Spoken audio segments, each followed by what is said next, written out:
ចាជំរាបសួរពុកម៉ែបងប្អូនទាំងអស់គ្នាចាថ្ងៃនេះមកធ្វើឡាបសាច់គោញ៉ាំម្ដងគេហៅថាគ្រឿងក្លែមណាបងប្អូនចាអានេះបើញ៉ាំជាមួយបាយវាអត់សូវជាត្រូវបានទេតែបើថាគ្រឿងក្លែមញ៉ាំលេងញ៉ាំអីអញ្ចឹងទៅគឺវាឆ្ងាញ់ជាងវាត្រូវជាងអញ្ចឹងណាបងប្អូនចាហើយជាដំបូងនេះខ្ញុំ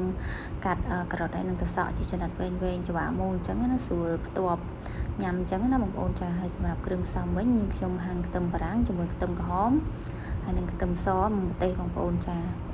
ហាន់វាទុកមួយឡែកសិនមកបន្ទាប់មកយើងមកធ្វើការហាន់សាច់គោចិនប្រទះស្ដាងអញ្ចឹងណាបងប្អូនចាហើយបន្ទាប់មកយើងច្បាច់ក្រូចឆ្មាដាក់ដើម្បីឲ្យវាស្ពូនសាច់ទៀតកុំឲ្យមើលទៅថាស្រស់ពេកណាបងប្អូនចាបងគ្រឿងក្រៅដែលយើងបានហាន់រួចហ្នឹងបងប្អូនចាដាក់វាចូលគ្នាតែម្ដងដាក់អង្ករលីងជាមួយនឹង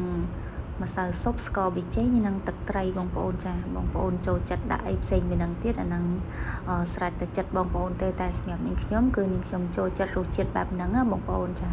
ហើយបន្ទាប់ពីយើងលាយអង្ករលេងលាយអីហើយមកយើងមកធ្វើការច្របាច់ក្រូចឆ្មាដាក់បន្ថែមទៀតដើម្បីឲ្យវាជូរ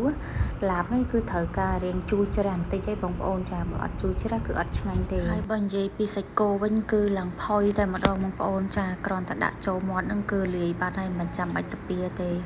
ដោយសារសាច់គោនេះនឹងខ្ញុំរើសយកសាច់ផុយបងប្អូន